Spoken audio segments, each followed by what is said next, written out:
So I thank you for your efforts in shifting to a remote working environment. I know for many this has not been easy. For many it has not been optional. But I thank you for making this effort to protect the health of those around you in your communities. Our intent with these sessions is to help ease that transition into a remote working environment, and also to let you know that you're part of a community of others that are going through this same thing. So welcome. We hope that today can be useful for you, and we're looking forward to chatting with you this morning and learning about what you're trying in this new reality as well. So as part of our organizational and personal commitments to truth and reconciliation efforts, we like to start off QI Power Hour with an acknowledgement of the land that we're meeting on.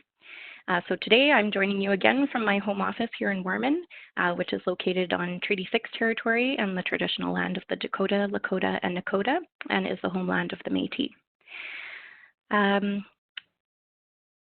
I'd like to ask you to share where you're joining us from this morning. And the way that you can do that is through the chat. So if you're new to WebEx and not sure how to get the chat going, I'll encourage you to hover over the bottom of your screen where you'll see a toolbar.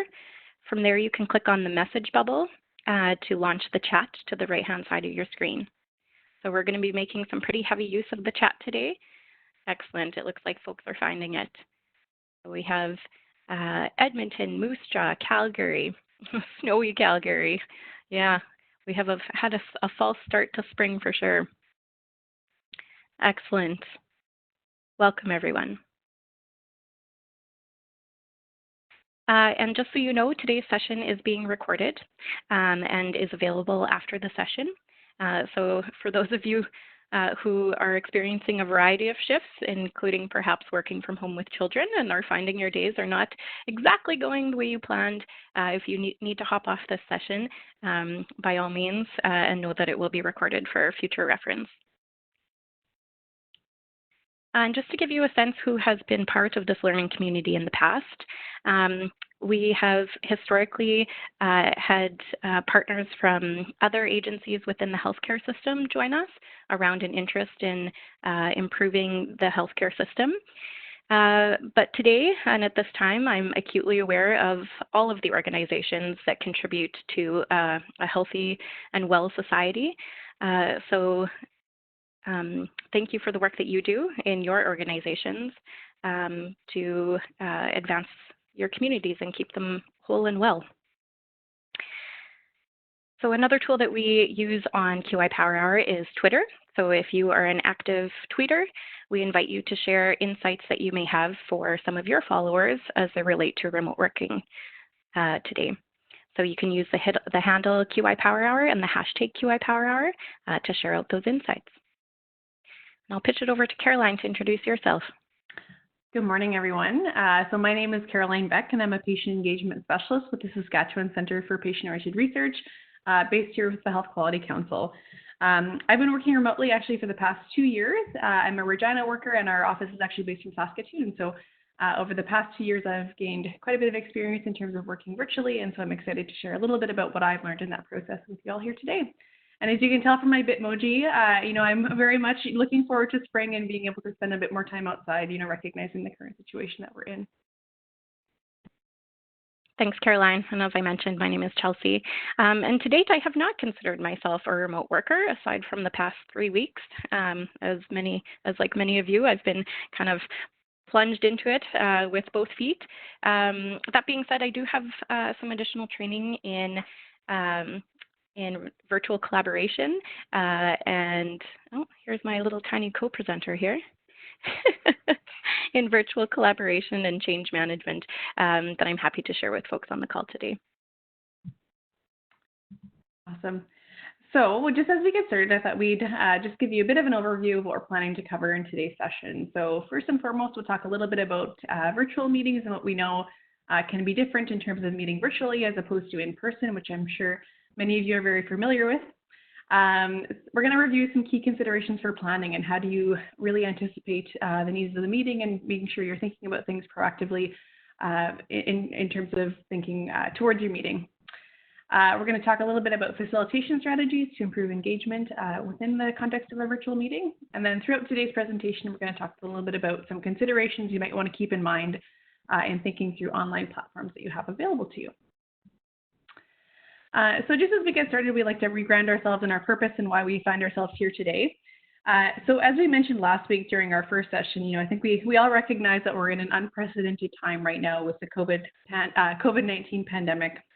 And that urgent need for physical distancing is really changing the way a lot of people are needing to do their work.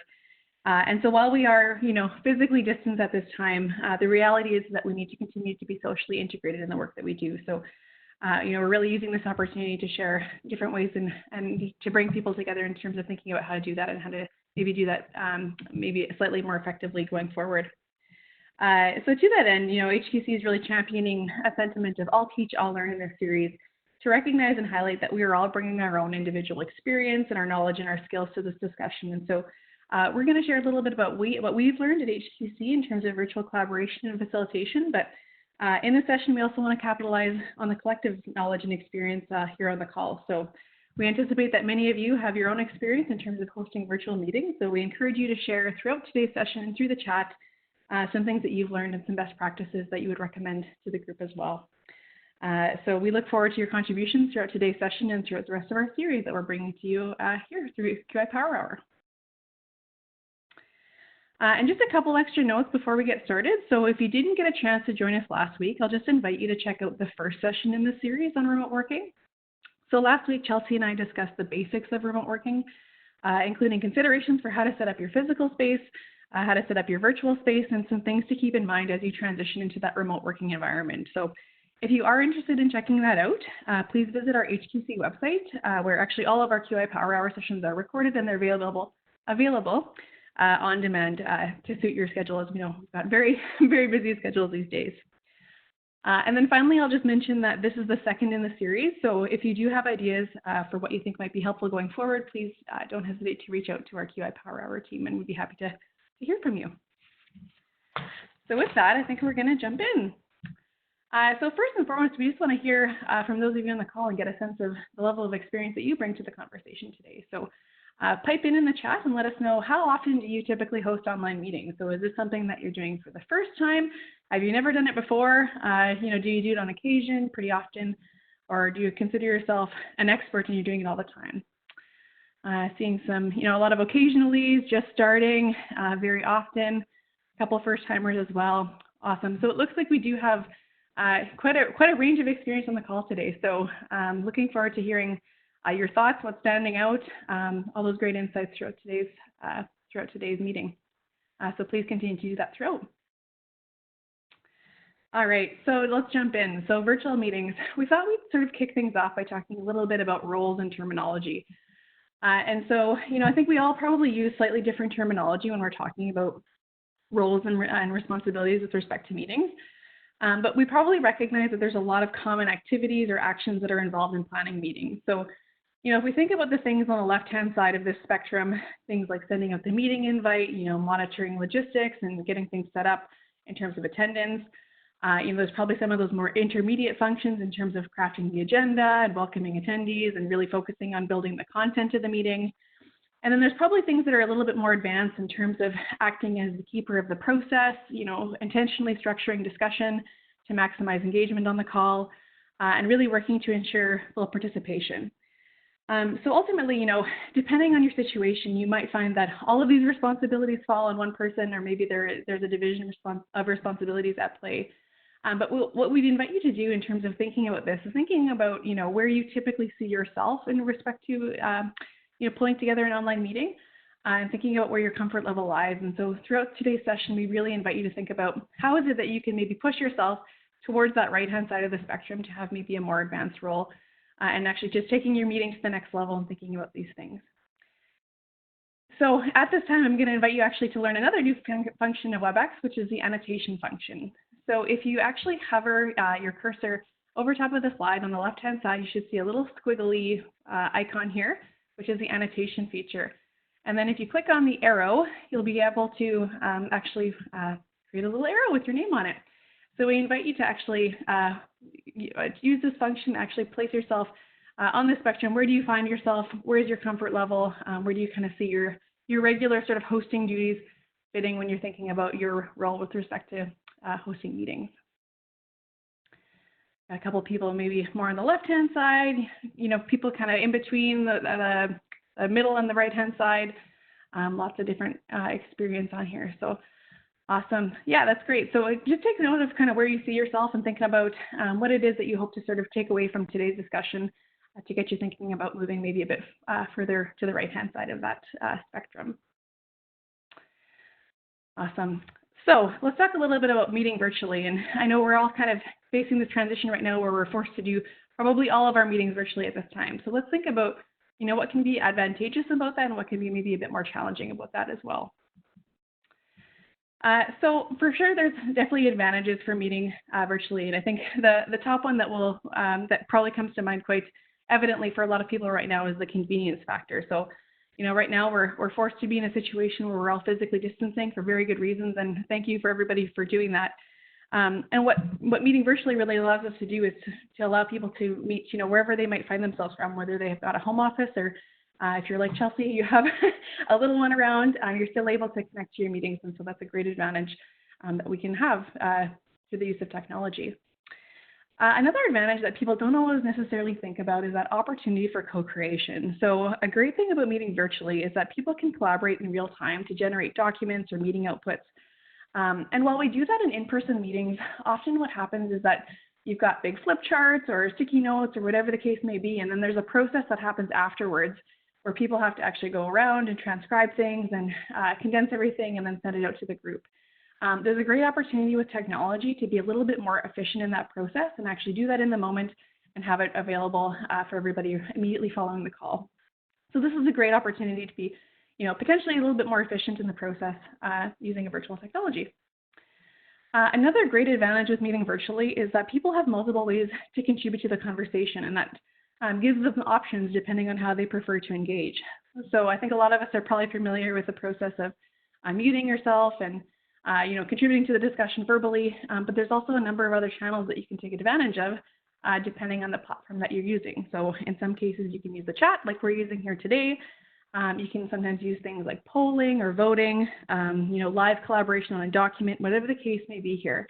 But it's great because it really gives people that are more comfortable speaking up to do so in that way. If you're more comfortable using the chat function, you can do that. So it's really giving that opportunity for people to participate based on their comfort level. And so that's a really great advantage with virtual meetings over in-person meetings, actually.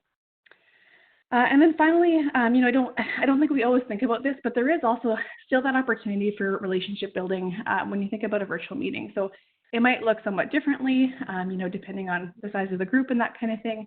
But certainly it is still something that can be achieved when you're meeting virtually as opposed to in person. But let's hear from you. So, thinking about the virtual meetings that you've been on, are there other advantages that you see in terms of meeting virtually as opposed to in person? What are some of the things that you've noticed in terms of your own experience? No scrambling for parking, for sure. Definitely a way to save time. Saving time and travel and money in the process, absolutely. Yep, no travel time, for sure. I think a lot of us are feeling that we're almost in more meetings these days because it's actually a little bit more convenient to just meet quite quickly over virtual technology. So absolutely, lots of different advantages in terms of meeting virtually. So, I mean, I would be missing something if I didn't say there are also some challenges that come along with meeting virtually, and I'm sure many of you are experiencing these right now.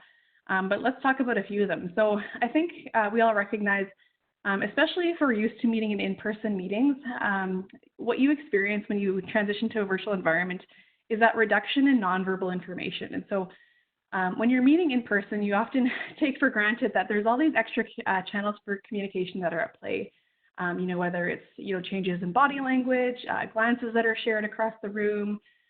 Sometimes there's even that sort of palpable sense of tension or excitement or whatever it is that you can actually feel and pick up when you're in the room. And so when you transition to that virtual environment, you often experience, that feeling that you're not getting that same level of information.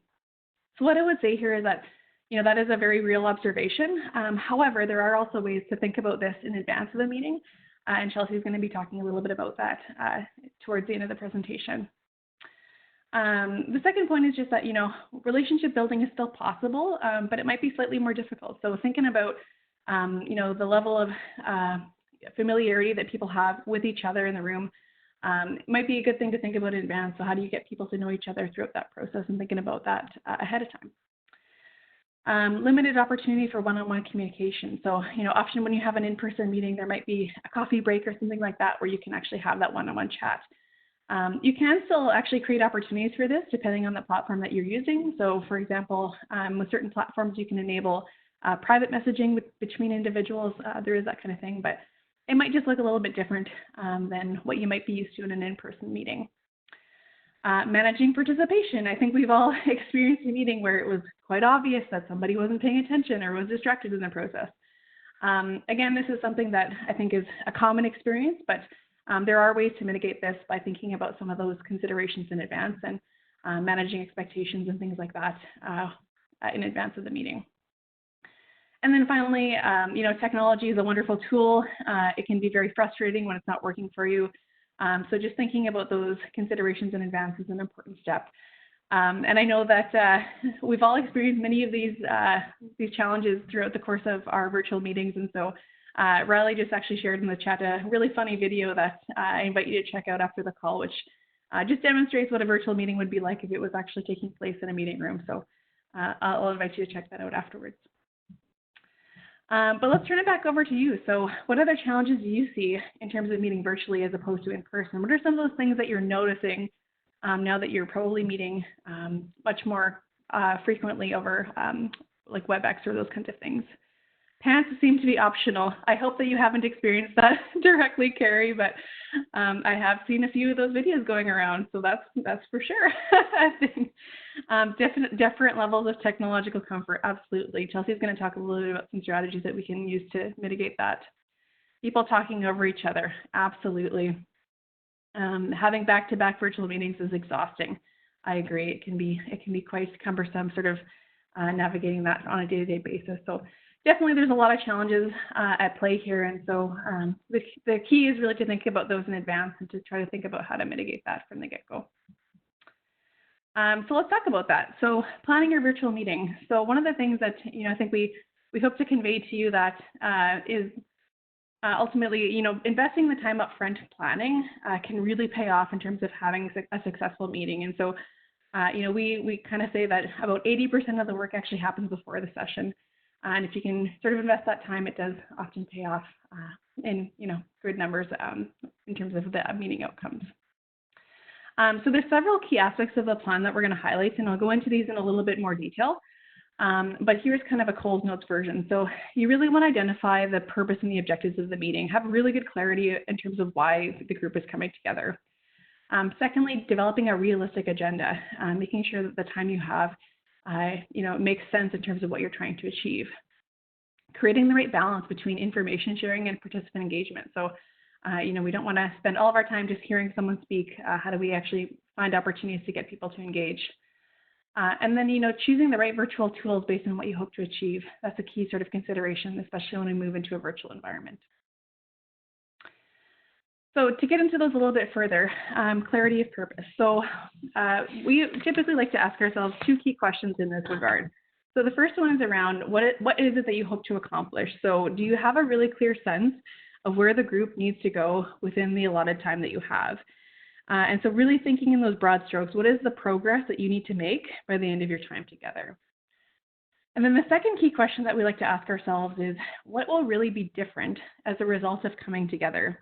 So, thinking about the fact that we're bringing people together and we're taking up their time, what is it about bringing them together that can create meaningful progress?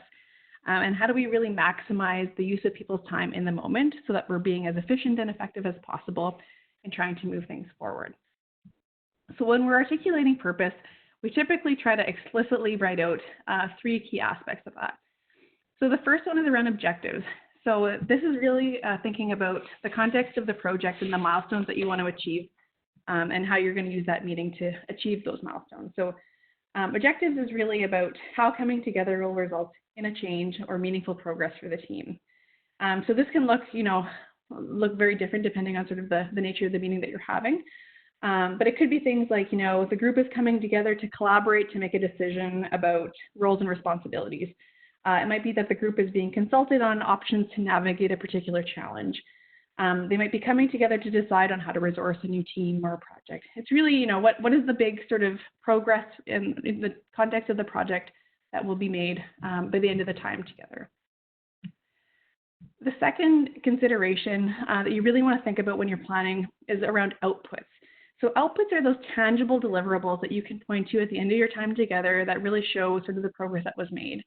So it's really what it is that attendees will collectively produce or co-create during their time together. Again, this can take a variety of forms. So maybe it's a roles and responsibilities document, maybe it's a team charter, maybe it's an action decision log, maybe it's minutes of the meeting. The point here is really to think about what it is you want to document throughout the course of the meeting and what you want to be able to walk away with by the end of your time together. And then the third sort of thing you want to consider when you're planning is outcomes. And this is really more that experiential component.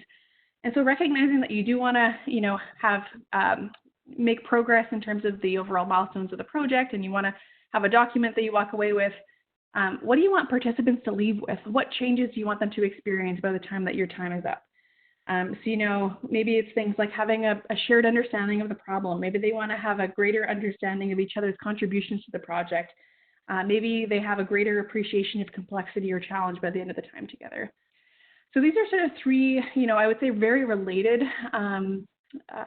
considerations when it comes to the meeting's purpose, but they do have some nuances. So thinking about these three sort of aspects can be helpful in terms of making sure you're being as clear in the purpose and what you want to achieve as you possibly can.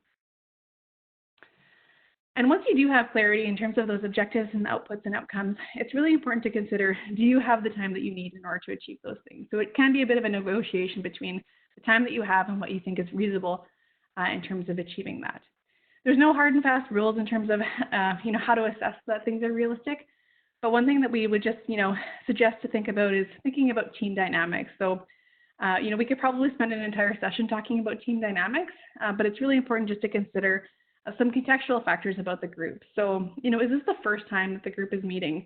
Do they know who each other are? Do they know their respective roles? Are they clear on why they're meeting? Do they know what they're collectively working towards? Do they know how they'll each individually contribute? So these are some of those contextual factors to think about in thinking about, does the time that you have in front of you, does it make sense in terms of what you want to achieve in that time? And what I would say as well on this is just that the solution here is not necessarily to have longer meetings and maybe not even more meetings, but just to be mindful of where the group is at in order to make progress at a reasonable pace. A final consideration in terms of thinking about planning the meeting is really thinking about achieving the right balance of roles. So, I think as a facilitator, we often are tasked with a number of things in the meeting. So you might be setting context, you might be forwarding questions to the group, setting parameters for discussion, managing time, those kinds of things. But we also want to make sure that participants have a role to play as well. So, whether that's providing feedback or brainstorming ideas or identifying challenges or voting on decisions, giving people that opportunity to participate throughout the course of a discussion can really help to not only increase buy-in, but also increase ownership of the overall project. So making sure that you have a balance of those roles and responsibilities can be really helpful in terms of ensuring you're maximizing engagement on the call. And then finally, I would say, I think we all recognize that, virtual meetings are very important, but you always want to ask yourself, is it really a meeting that you think you need with your team? And so, I think many of us are feeling that we're in a lot of meetings these days, often back-to-back meetings, and that can be quite exhausting. So it's always important to think about, is this the right way to accomplish our objectives? So can we consider some other options to get the same things done? And I would say, it's always important to ask yourself, if your meeting is full of agenda items that are for information only, it sounds like you might be offering a presentation as opposed to a meeting.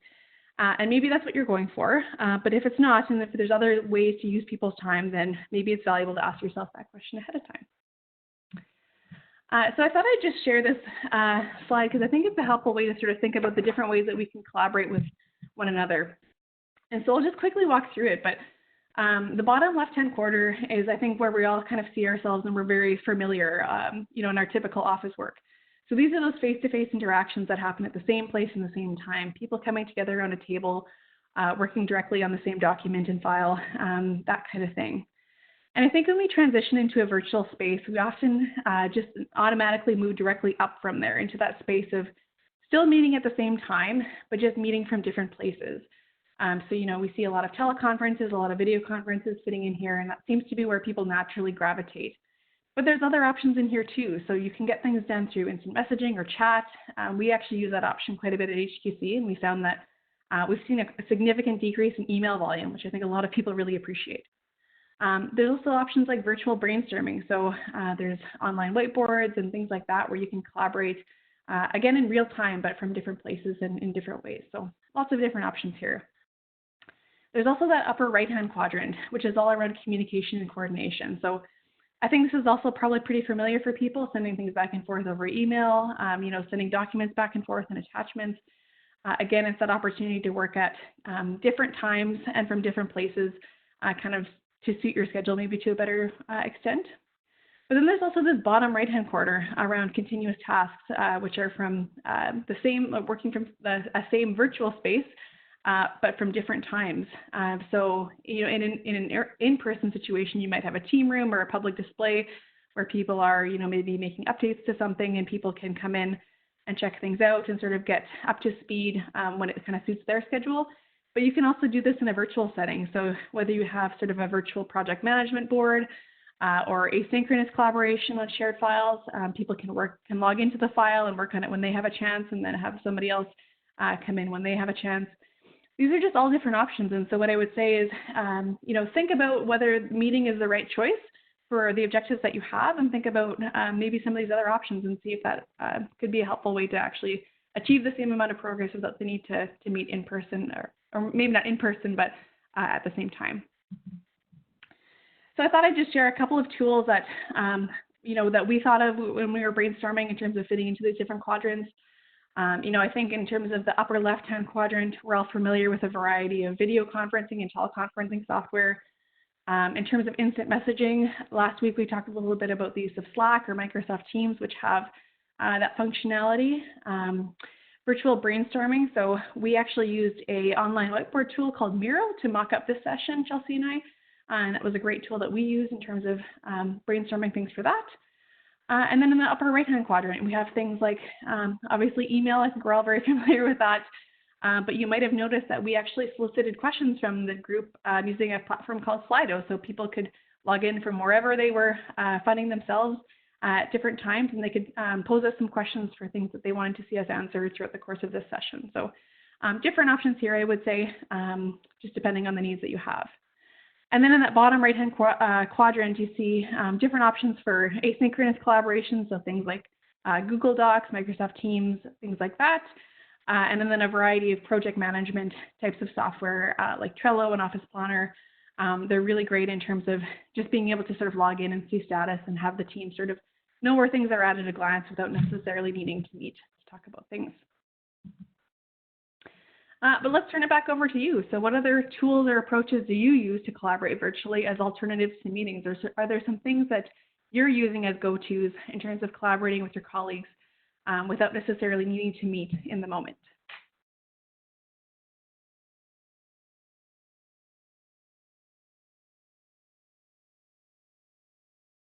SharePoint sites, for sure. Yeah, absolutely. SharePoint is such a powerful tool in terms of sharing files and all those kinds of things.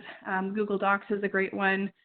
Office 365 has been the best thing that our office has done, for sure. OneNote, very interesting. I haven't actually played too much with OneNote in a collaborative sense, but that's awesome. Yeah, so there's a ton of different versions of things out there, and I think the more that we are forced to be in this virtual space, we'll probably discover even more of them. So if you have some more ideas, please continue to put those in the chat and share them out, because it's always good to hear about new options for doing this work in different ways, right? All right, so that's a lot of planning considerations. You might be wondering, how the heck do you think about all that at once, and how do you synthesize all of those considerations into one place? So one of the things that we wanted to share with you all here today is just a tool that we use here at HQC, and it's a tool called a session blueprint. And what that does is it really offers you a way to plan through the elements required to facilitate any kind of participatory meeting. So it really helps you to think through, what it is you're trying to accomplish, what the desired outputs are, and it really gives you that roadmap in terms of how you're going to intentionally arrive at those outcomes and outputs. It's kind of broken up into sections, so it helps you kind of map out flow and timings and all those kinds of things, and just really kind of gives you that systematic view of your meeting, which is really great. So this tool is actually available for download on the HQC website. If you go to our QI Power Hour link for today's session, it's actually available there. So we invite you to check that out and download it and play with it and see how it works for you.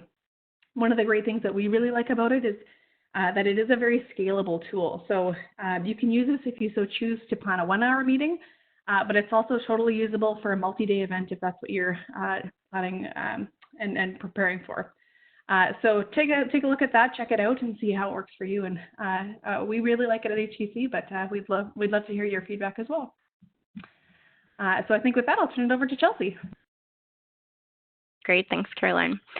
So now that once you've gotten to the point of spending 80% of your time planning for your meeting, something that I'm sure everyone will do differently as a result of our conversation today, then there's some considerations around actually having people in the room and navigating conversations in the moment. So we're going to have a bit of a discussion around that.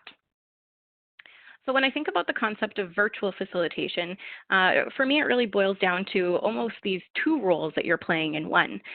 So one is basic facilitation, so much of the same aspects that you would consider in a face-to-face meeting, but you also have the potentially added complexity of managing technology in this space as well. So I'm going to break down both of these components a little bit more. So just recognizing that we likely have a variety of experience on the call, I'm just going to unpack what I mean when I say facilitation basics. So for those of you who might not have necessarily found yourself in the role of a facilitator before, these are some of the things that Caroline has already spoken a little bit about, but these are some of the typical roles of the facilitator. So you are usually in the business of setting the context, helping people understand why they're there and what you're collectively trying to accomplish. Expectation management is the best friend of a facilitator, in my opinion. So making it really clear to participants what their role is within that space. It's often very helpful to have a good idea of who the decision maker is.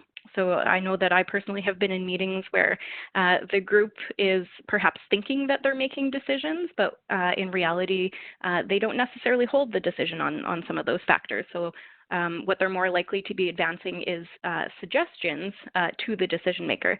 So the more that you can be clear about what you're expecting from the group and what will be within the conversation that you're having and what may lie outside of that, the better set up for success you'll be. Another key role of a facilitator is to provide space for all voices. So to bring that balance to the conversation, to make sure that one or a few participants aren't dominating, because the whole point of bringing people together into a room is to be able to hear their perspective. So sometimes they're in the business of needing to create that space to hear from all perspectives. Time management.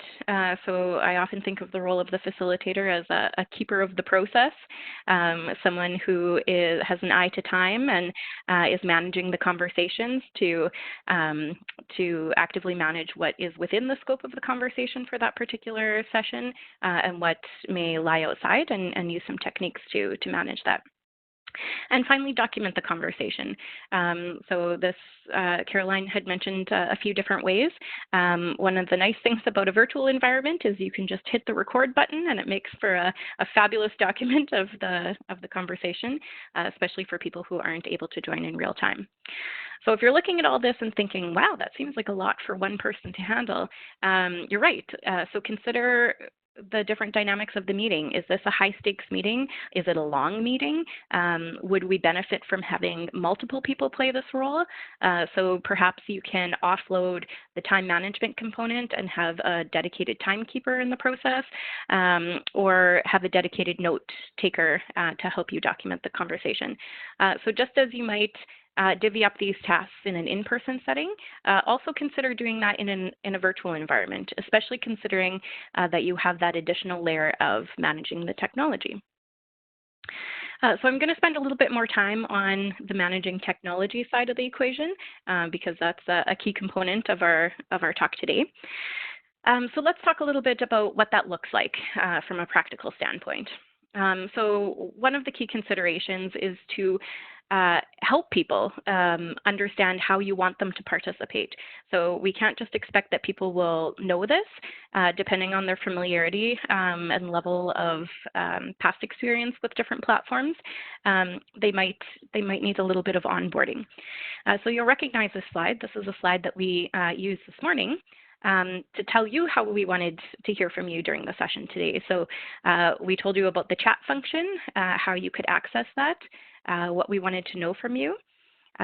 So as much as possible, try to bring people along in the process. Just in time is ideal. So you'll also recognize this slide. So right before we asked you to use the annotation function, we gave you a brief onboarding of how to do that. So consider just building these into your conversation to enable people to contribute.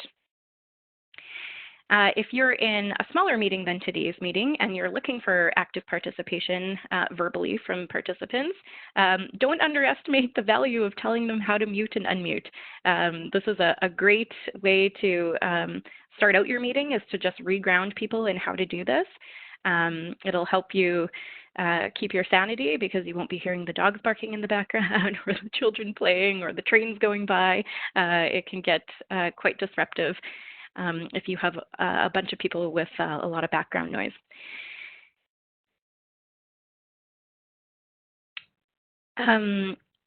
So the other thing that you want to do, sorry, I'm just going to return to this for one moment, is to let people know the expectations of them. So for example, when Health Quality Council has our virtual meetings, we've created a norm where if you're not speaking, then you're muted.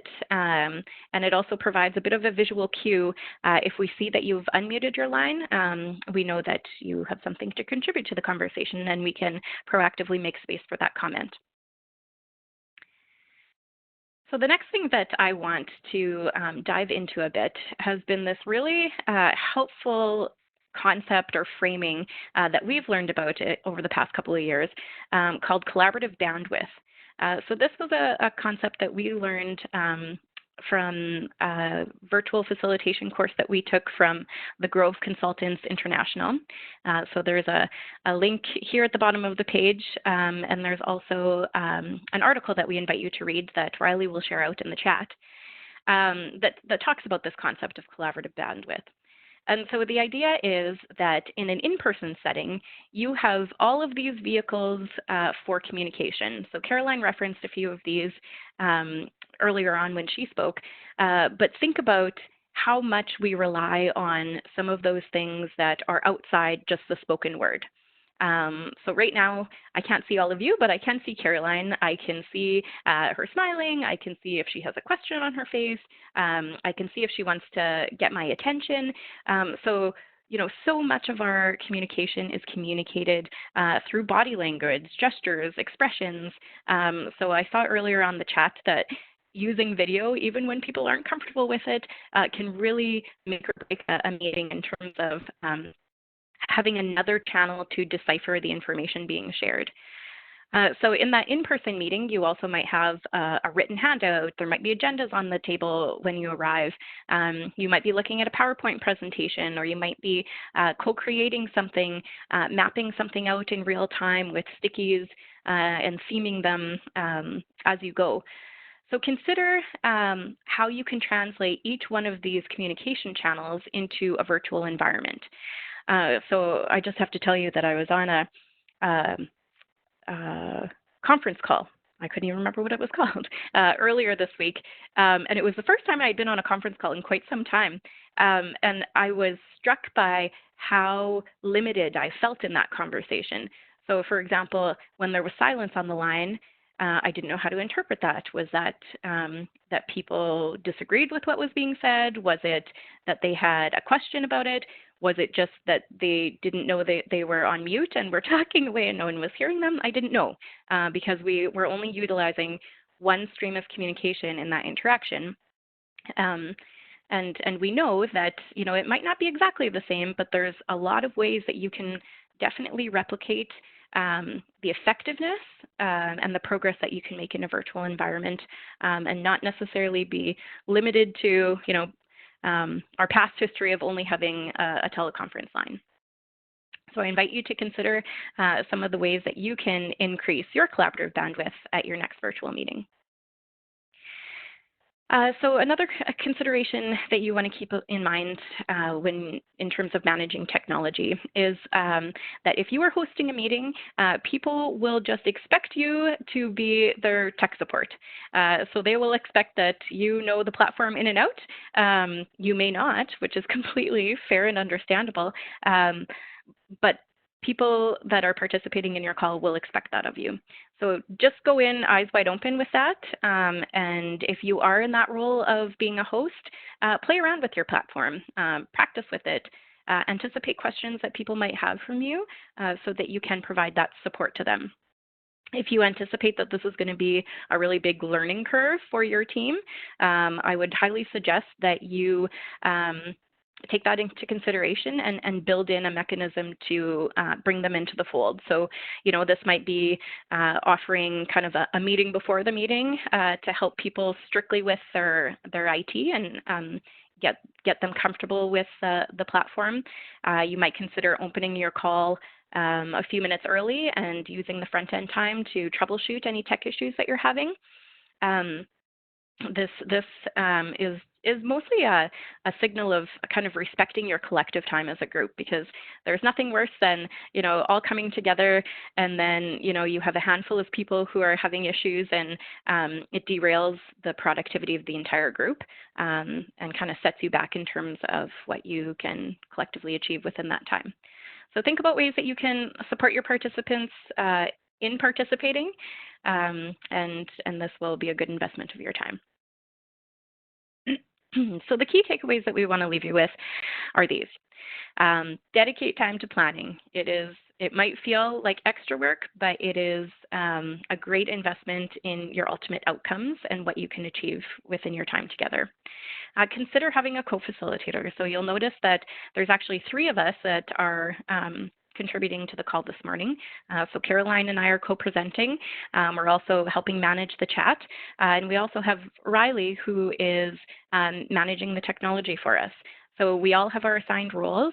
And don't underestimate or don't feel like you need to be responsible for all of the tasks that come with operating in this new environment. Speaking from experience, technology will fail at times. So I think it's best to expect that at times it will fail, and as much as possible, always have a plan B in place. So I know a couple weeks ago when we were getting ready for our first webinar in this series, I had an unexpected power outage, and so my internet wasn't working. So in a pinch, I hotspotted off of my phone so that I had some internet. So, I mean, not necessarily that you have to plan for every scenario, but just have a pivot in place that if you are unexpectedly interrupted and things don't go exactly how you planned, you have a different way of achieving your results. We encourage you to think about some of those additional communication channels to increase your collaborative bandwidth. And you can refer back to our session last week that explored some of the platforms to help you do that. And overall, just kind of go in anticipating all the things that could go wrong and plan for them. So over to you. What else from your perspective makes a virtual meeting successful?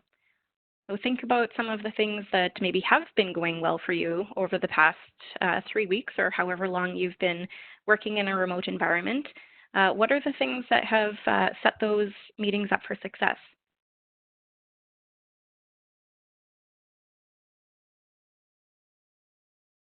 Using a whiteboard, getting people engaged, a bit of humor, it goes a long way to remember that we are humans and not robots, and going through a stressful time. Being patient with the technology, absolutely. So I think, recognizing that it's a learning curve for most, if not all. Even if you are familiar to working in this way, sometimes it's likely that you're not used to working in this way all the time. So be kind and patient with yourself. So as Caroline mentioned, we had an online Q&A platform open in advance of today's session to just get an idea of where people were at and what some of their top of mind questions were. So this was one that came through, and it was specifically around using video. When should we do this? Does everyone need to? What are the challenges and disadvantages? So we talked a little bit about this when we were talking about the concept of collaborative bandwidth. And definitely I would side on the side of it being advantageous, especially with one-on-one chats, perhaps with people that you don't necessarily have an underlying relationship with or a high degree of trust built with already. It just does provide an additional layer of connection that just chatting through your voice doesn't necessarily provide. There are some complexities that arise when you are on bigger calls because you become limited in your bandwidth, and sometimes having video on can actually suboptimize the performance of your overall session. So I would say, depending on your internet connection, you can probably get away with probably up to 6 to 8 people streaming their videos at once.